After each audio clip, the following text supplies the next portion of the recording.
biiru eno omuli n'ensonga endala eyagala okutereeza UPDF legal framework nga basinziira ku kusalawo kwa kooti Supreme Court kwe yasalawo mwaka gwa 2021. Kooti ensukulumu yategeeza nti okwata ba civilian n'obatwala mu military courts kiri unconstitutional, tekikkirizibwa mu mateeka except under exceptional circumstances. Kooti byategeeza beranga bwetambula gwali mwaka gwa 2021 Attorney General versus Michael Kabaziguruka byagenda okuggwanga.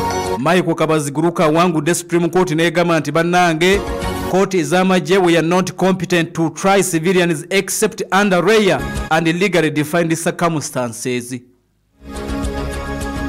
Era jjukira nti newankubadde yali yasalawo bwetu nga tekiteekebwa mu nkola paka bwe kyateekeddwa mu nkola gye buvuddeko, era nga Dr. Kizza Besigye ne munne gwe bayita Haji Obed Lutale abaali bavunaanibwa mu kooti y'amagye ne bamala ne bagenda maaso n'okuleka nti baggyibwayo.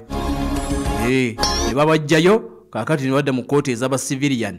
Kooti yasala yaddamu neesala. Gavumenti agikulembera yennyini General Kaguta Museveni baavayo ne bawakanya ebyali bisaliddwawo era ne bagamba nti either bajja kugenda mu bannayuganda bateeka akalwa k'ekikungo oba bajja kuddayo mu palamenti basabe wabeewo ennongoosereza ezigenda maaso n'okuba nti oba oliawo zikolebwa. Kakati mbagambye gavumenti teyagenze mu bantu kutegeka referendum okusalawo bawanayinki badda mu kooti oba tebaddayo. Ak'abantu teyagenze, yagambye katugende mu palamenti. Kakati mu parliament government ekoze etya etutte ekiwandiiko kya pages 143 kigenda kubeera tabled. Minister Jacob Obothi yagera okite bolinga baagala lirede jibwewo lino likoleki lino lireetebwe okitegedde. Kakati njagala kubuulira ebimu ku bye tulengedde ebiteekeddwa oba ebiteekeddwa bigenda okuleetebwa wakati mu proposal eno. Bagambye nti nnene naye ebimu ku bye bataddemu bye bino bye baagala biyisibwe. Jjukira nti NRM ina numbers kasita olaba nga bige kubanga kati wano weriraze okuwoza kubeera kutono bya numbers kasita kiyingira parliament kiba kya numbers ebisigadde tebikola biba bya numbers kasita balite bolinga nilita mitenera nilimala lituuka ku fulo bweriti omanya numbers kati asinga number temumumanyi. Kakati mu biiru weno bataddemu akawaayiro namba 30 kati akawaayiro namba 30 kano kongedde ku bungi bw'abantu abayina ogenda mu kooti z'amagye. Singa etteeka lino liyita abantu ba civilian ababadde bagenda mu kooti z'amagye bagenda na kweyongerako. Kakati section 117A mu ebyo bye baleese bataddemu several categories of people.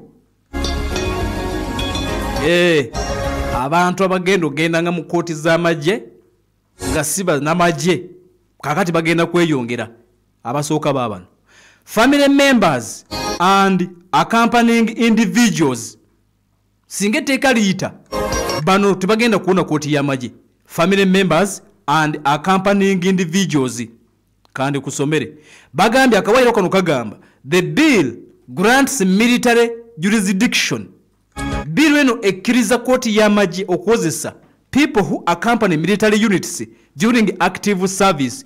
Abantu abagoberera bannamagye mu active service, abantu ababeera okumpi ne bannamagye oba babagoberera oba munnamagye bamudeployinze somewhere oba ali mu nkambi. Kati abantu ababagoberera n'abafamile kakati muno bataddemu bakyala b'abasirikale. Bozza omusango wagenda n'omusirikale mu balakisi bozza omusango oli mukyala wa musirikale ogenze mu kooti y'amagye. Abaana b'abasirikale babataddemu ozizza omusango oli mwana wa musirikale kooti y'amagye. Any person who resides with omuntu abeera with or stays in close proximity to military personnel. Omuntu abeera okumpi n'omusirikale yenna. Oyinza okuba toli mwana we, oyinza okuba toli naye ng'oli kyaliwe oba oli dereva we, ojja genda mu kooti y'amagye. Kaakati kitegeeza nti kasita obeera okumpi n'omusirikale, oba oli mukwano gwe oba osulwa naye, oli mukyala we, oli mwana we, oba omubeera kumpi awo, z'omusango ogende mu y'amagye singa linaabaliise. Kakati bano bakubiri tuli mu kawaayiro 10:17 ke bataddemu ne bagamba person is in engagement with the military. Abantu abengaginga military mulimu bano, oba abantu abalina akakwate ku magye mulimu bano. Anyone who has entered into an unspecified engagement with the military. When the definition of engagement is unclear, it opens the door for civilians working with the military in various capacities to follow under military jurisdiction. Kastobanga oyina engeri gy'okolaganamu n'abasirikale, oba omukolera oli mukozi wa wakola ki, ebyo n'ebirala nga oyina engeri gye weekuusa ku magye, oba omukolera oba okola ki. Tukyali mu tteeka. Kakati bataddemu na kino possession of military equipment. Singa bakusanga biru eno egamba buli muntu yenna anaasangibwa n'ekyokulwanyisa ekitakkirizibwa omuli firearms, muno bataddemu pistol, bataddemu AK-47s ne other military grade materials, will be subject to military law, kooti y'amagye egy'okusalawo. Era ne bagenda maaso n'okuba nti bakuze lisiti ey'amatirio oyo kubagamba nti w'amagye. Mulimu ne ammonium nitrate, mulimu abakiyita ammonium nitrate, eyo substance egenda maaso n'okubalika nti ekozesebwa mu birombe, ekozesebwa mu birombe mu kulima ne mukola explosives. Kati abalombe abasima golodi abewafiiriye kasanda mu birombe n'abantu mwenna nga basobola okukozesa ammonium nitrate oba obadde omukozesa mu byabulimi, kaakati kifuuse kive bw'oba naakusanga ne substance gye bayita ammonium nitrate, kooti y'amagye. Naye bino mbibabuulira singa libeera etteeka liyise bwe liba teririna isooke, naye kasaliyita bakusange ne ammonium nitrate owedde. Kati ne bagenda ku military attire, ebyambalo by'amagye bataddemu eno mu 7B bagambye nti kawunda suits zonna, kawunda suits eziri mu kala gye bayita love green, bakusange ng'oyambadde kawunda suit. Si kyambalo kyamagye naye ng'oyambadde kawunda suit. Muzimanyi ezo zikawunda suit naye nga eri mu kala ya love green,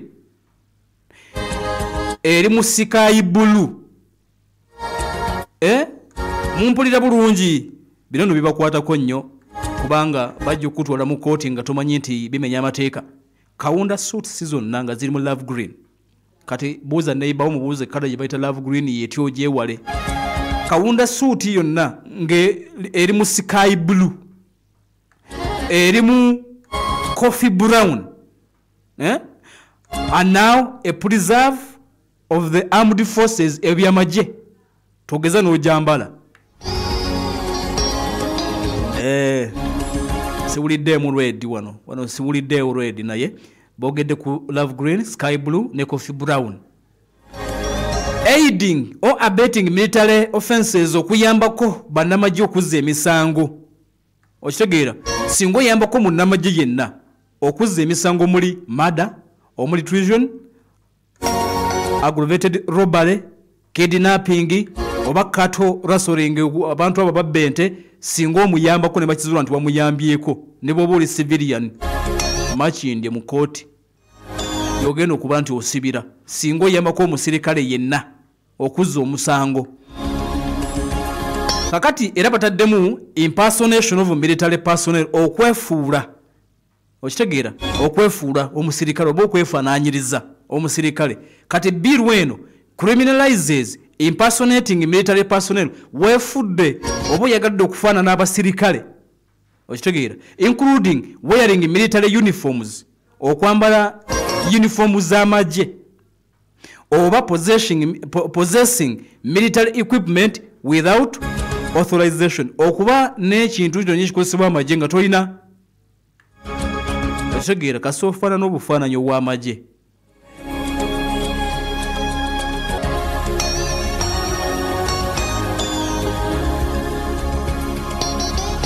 kati waliwo batunuulidde kano nti kagendereddwamu okulabika nti oba oliawo akatulugunyanya budde oluvuganya gavumenti ne bagenda nti kasitona afaanana ow'amagye kati ate kino tekiriiko nti oba ogenda kwambala kkala ki kubanga osobola okwambala kkala yonna gy'oyambadde naye ng'ofaanana ng'ow'amagye kati bakataddemu impersonation of military personnel kasita oyagala okufaanana kasita banaakulaba nga oyagala okufaanana ow'amagye kitegeeza nti ogenda kusibira mu kooti n'ekirala kyonna n'ensonga endala ziri zenkubulidde waggulu bimu ku ebyo ebirala tubirindiridde naye nga etteeka ligenda kubeera tabled mu palamenti y'eggwanga olunaku olwaleero era bagambe nti singa linaagenda maaso n'okubeera tabled ekiddako babaka kugenda maaso n'okega nti obaolyawo basalawo abaliwagira n'abataliwagira okitegedde abaliwagira n'abataliwagira bintu bya numbers kibiina ekya NRM era ekiri mu gavumenti kirina ababaka abasuba mu 305 mu palamenti y'eggwanga era emikisa giri nti bitundu nga 80 ku buli 100 bisobola okuyita okufaanaganako ngeri emmwanyi bigenda kubeera tabled olunaku olwaleero gavumenti bwetu yaddayo n'egamba nti okay bwebanga Supreme Court yagamba nti tetusobola kutwala bantu mu kooti z'amagye nga esinziira ku kusalawo okwa 2021 tuyina kaakano eddembe ogenda maaso n'okukozesa amateeka actually kino kitegere nti gavumenti bwekola ekyo oba singa kiyitamu gavumenti egenda kuba ekozesezza amateeka omanye amateeka mazibu ate demokrasi muzibu demokrasi asobola okunyigiriza omuntu naye nga demokrasi yatolina kyakkola bakozesezza demokrasi okuddayo eri okufumba kubanga amateeka kikkirizibwa okuleeta amendment yonna mu palamenti era kibayiseemu bagenda kukizza balabe bambi NRM eri mu kugezaako kale katugambe gavumenti NRM eri mu kugezaako okulaba kubanga mu palamenti kisobola okugana tomanya ababaka yadde nga NRM ina bangi basobola okugamba nti nedda naye ng'ekiriwo bali mu mateeka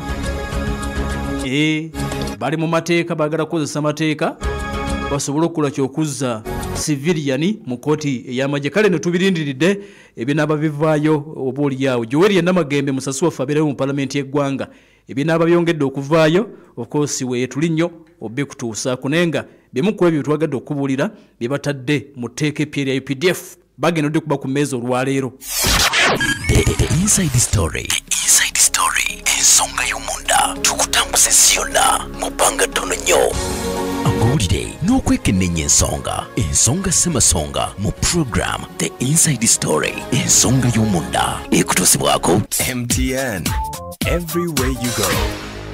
Omuzadde tokkiriza mwana kunoonya mirimu leeta omwana ku Apple Skills Institute tumutendeke afuluma akola ekyo ky'asomye tukuleetedde catering and hotel management mwayigirwa okufumba ebika by'emmere eby'enjawulo ebyawano n'ebyebweru okufumba emigaati pizza keeke n'ebirala tulina journalism and mass communication okola ku radio ne TV video production and filmmaking graphics designing tailoring fashion and design n'amasomo malala mangi tubangula abaana abasobola okweyimirizaawo mu katale k'emirimu ate tubayunga ne ku mirimu tuli mu kuwandiika abayizi mu lusoma luno tuli ku Tagi Hotel Cold Kampala essimu 0745 100 oba 0754 200 500 Apple Skills Institute. MTN Voice Bundles ziri bei dondolo okukubira emikutu kyonna mu Uganda.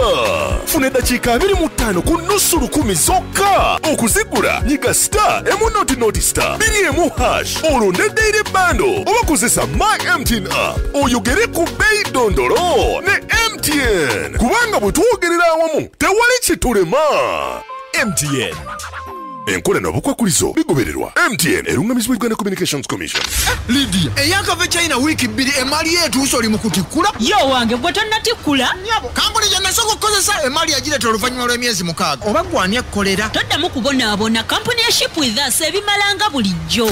Ship With Us bazza kutwanguyiza mu by'obusuubuzi. Batambuza byamaguzi okuva China okutuuka e Mombasa mu nnaku 17 zokka. Ate okubijja e Mombasa okutuuka e Kampala mu nnaku 3. Oyagala kuleeta container namba oba oyagala kugatta ne banno kye bayita groupage. Byonna babikola. Osobola okuweereza ne ssente eri ba suppliers e China ng'oyita mu ba Ship With Us nga kino bakikolera ku bwereere. Bakuyambako n'okufunira ba supplier abatuufu okuva e China wamu n'okulambuza obutale mu China ate nga bakola ne clearing and forwarding. Basangibwa ku Master Plaza level 2 room number S13 ku Bombo Road okulina na Equatorial Hotel. Okumanya ebisingawo okubira Yusufu ku noti 7 noti emu 46 16 9 oba ku address ye China ku +861 3 6 82 5 75.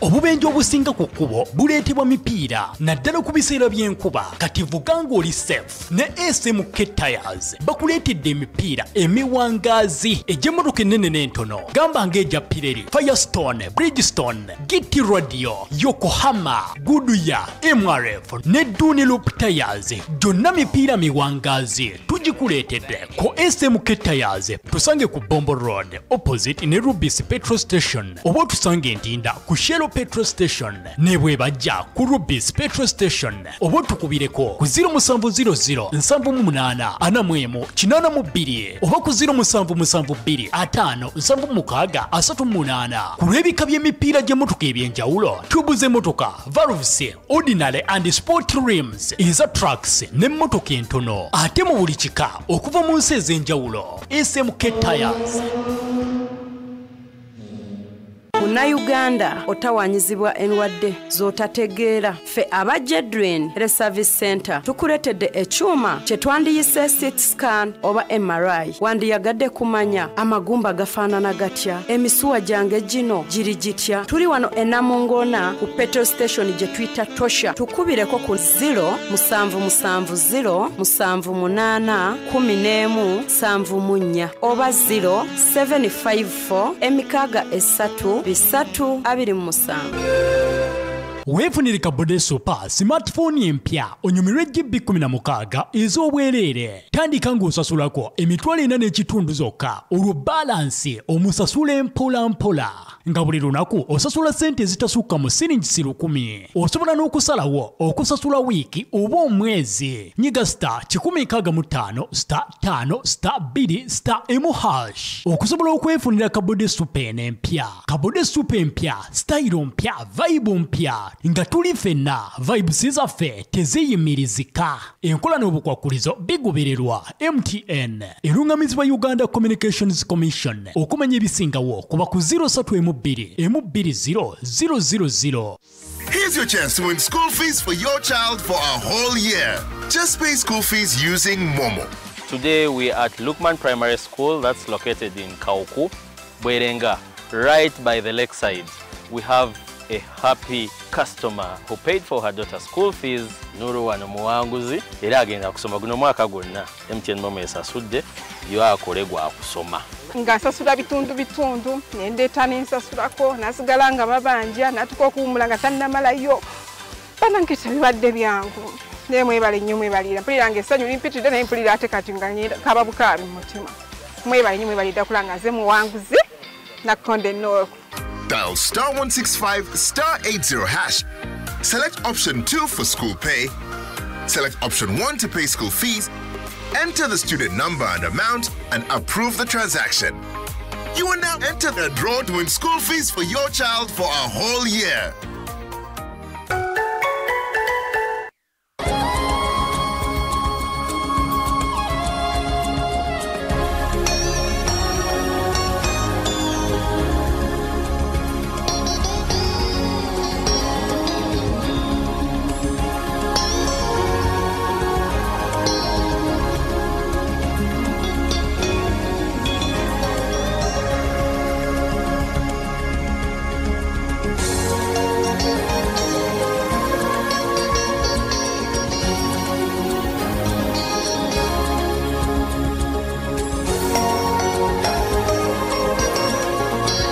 wabale tuwuliriza munaffe akyataddeko ekkula eri omuntu wa bulijjo akadde kano kennyini ziri eddakiika 3 ziyise ku ssaawa 5 ezakalasa mayanzi MTN still bateekamu ensimbi ebya UPDF amendment bill obiwulidde era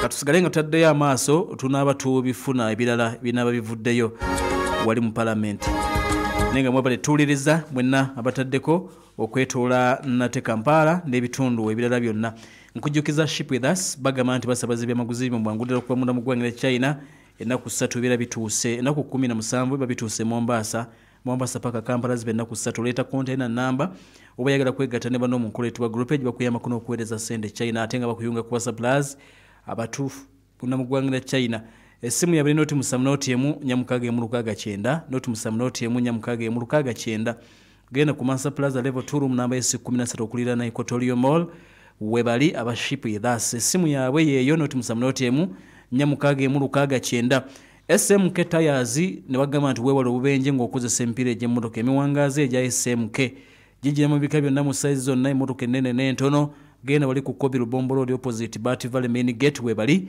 entinda ku Shell petrol station webali Rubis ku Bombo Road ne wali ebwebajja ja kubasangawo mvuzi w'ekidduka etaze empiira emiguma atenga miwangazi kubira ba SMK ku noti musamu noti musamu 8 nyemu 82 noti musamu noti musamu 8 nya emu 82 noti musamu 2 5 nsanvu mukaga 3 banafabo atengo bafuna bulungi nyo nyini ddala Peter Semakula wali ebuloba gavumenti wetuli tuwuliriza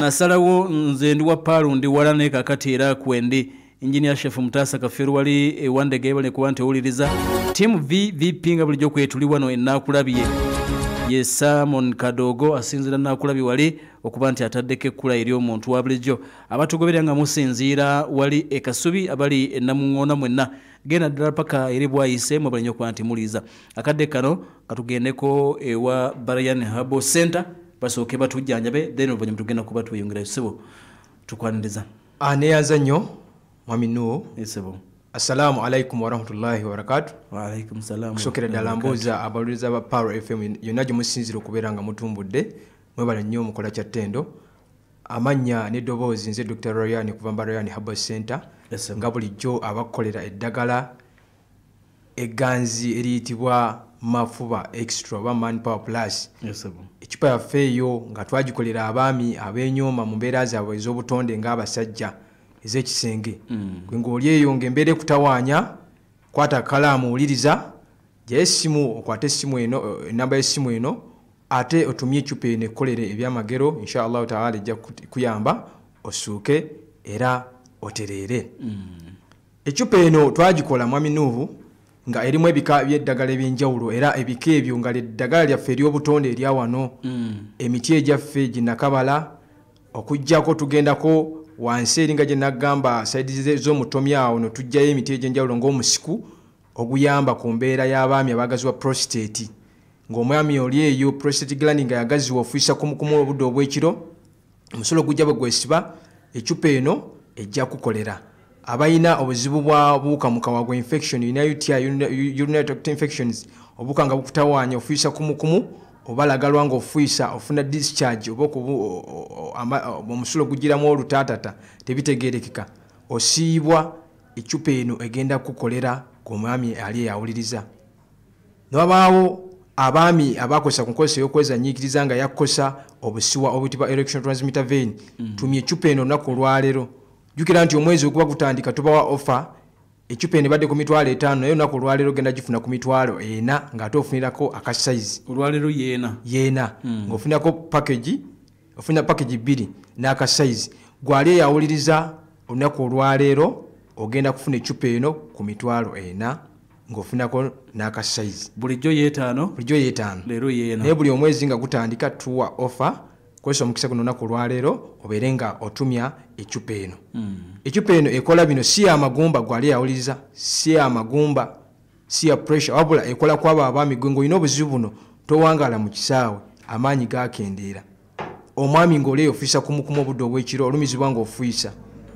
oyina premature ejaculation bwa katuka mu kisaawe goolo dakika ntono nnyo nga omuzannyo ogunyuka ecupa eno egenda kuwangaza ku ddakiika 45 n'okweyongerayo gw'omwami ali yawuliriza kuba ku ssimu eno delivery tugikola tugenda ddi kutuusiza wooli naye transport ajja kuba wuwo package ya mitwalo 4 kuba ku ssimu eno 0708 0708 88 88 88 0708 88